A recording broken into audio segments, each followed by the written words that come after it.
Hello friends, అందరికీ నమస్కారము. Friends, తెలంగాణలో రాజీవ్ యువ వికాసం పథకానికి సంబంధించి జస్ట్ ఇప్పుడే ప్రభుత్వం దగ్గర నుంచి కొన్ని కొత్త రూల్స్ అయితే వచ్చాయి.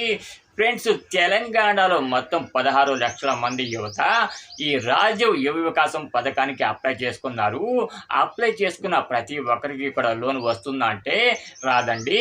అప్లై చేసుకున్న ప్రతి ఒక్కరికి కూడా లోన్ అనేది మంజూరు చేయరు. కొంతమందికి మాత్రమే ఈ రాజీవ్ యువ వికాసం పథకం కింద సబ్సిడీపై లోన్ అనేది వస్తుంది. ఈ విషయం ఎలా ఉంటే, రాజీవ్ యువ వికాసం పథకానికి సంబంధించి ప్రభుత్వం దగ్గర నుంచి కొన్ని కొత్త రూల్స్ అయితే వచ్చాయని చెప్పాను కదా. ఆ కొత్త రూల్స్ ఏంటంటే, ఈ అప్లై చేసుకున్న వాళ్ళలో ఎవరికైతే సిబిల్ స్కోర్ అనేది 650 కన్నా ఎక్కువగా ఉంటుందో అటువంటి వారికి మాత్రమే తెలంగాణ ప్రభుత్వం అందించే ఈ రాజీవ్ యువ వికాసం పథకం కింద సబ్సిడీ లోన్లు అయితే మంజూరు చేయబోతున్నారు. ఎవరి సిబిల్ స్కోర్ అయితే తక్కువగా ఉంటుందో అటువంటి వారికి ఈ పథకం కింద సబ్సిడీ లోన్లు మంజూరు చేయరు. సో కాబట్టి ఎవరి సిబిల్ స్కోర్ అయితే 650 మరియు అంతకన్నా ఎక్కువగా ఉంటుందో అటువంటి వారికి మాత్రమే సబ్సిడీ పైన దాదాపు 3 లక్షల వరకు ఈ రాజీవ్ యువ వికాసం పథకం కింద మంజూరు చేయబోతున్నారు లోన్లు. సో కాబట్టి ఎవరి సిబిల్ స్కోర్ అయితే తక్కువగా ఉంటుందో అటువంటి వాళ్ళు ఒకసారి మీ సిబిల్ స్కోర్ అనేది ఎంత ఉంది ఏంటి అనేది చెక్ చేసుకోండి. ఫ్రెండ్స్, ఇంకొక ముఖ్యమైన విషయం ఏంటంటే, ఎవరైతే రాజీవ్ యువ వికాసం పథకం కింద లోన్ కు అప్లై చేసుకున్నారో అటువంటి వారిని బ్యాంకులు ఇంటర్వ్యూకు పిలుస్తూ ఉంటాయి. ఆల్రెడీ ఇంటర్వ్యూలు కూడా జరుగుతూ ఉన్నాయి.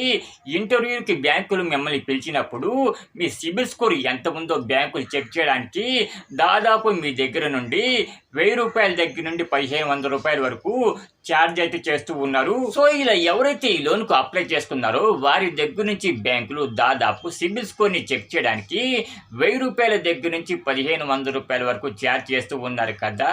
వాళ్ళలో అంటే ఎవరైతే ఈ లోన్కు అప్లై చేసుకున్నారో అటువంటి వాళ్ళలో పేదవాళ్ళు కూడా ఉంటారు. అటువంటి వాళ్ళలో చాలా మంది నాకు కామెంట్స్ అయితే పెడుతూ ఉన్నారు. అన్న, మేము లేని వాళ్ళము, మేము 1000 రూపాయలు 1500 రూపాయలు సిబిల్ స్కోర్ చెక్ చేయడానికి ఎందుకు కట్టాలి, ప్రజెంట్ మా దగ్గర డబ్బులు అయితే లేవని చెప్పేసి వాళ్ళు కామెంట్ చేయడం జరిగింది. సో ఎవరైతే ఈ సిబిల్ స్కోర్ని చెక్ చేయడానికి డబ్బులు కట్టాలనుకుంటున్నారో అటువంటి వారికి నేను ఒక సొల్యూషన్ అయితే చెప్తాను.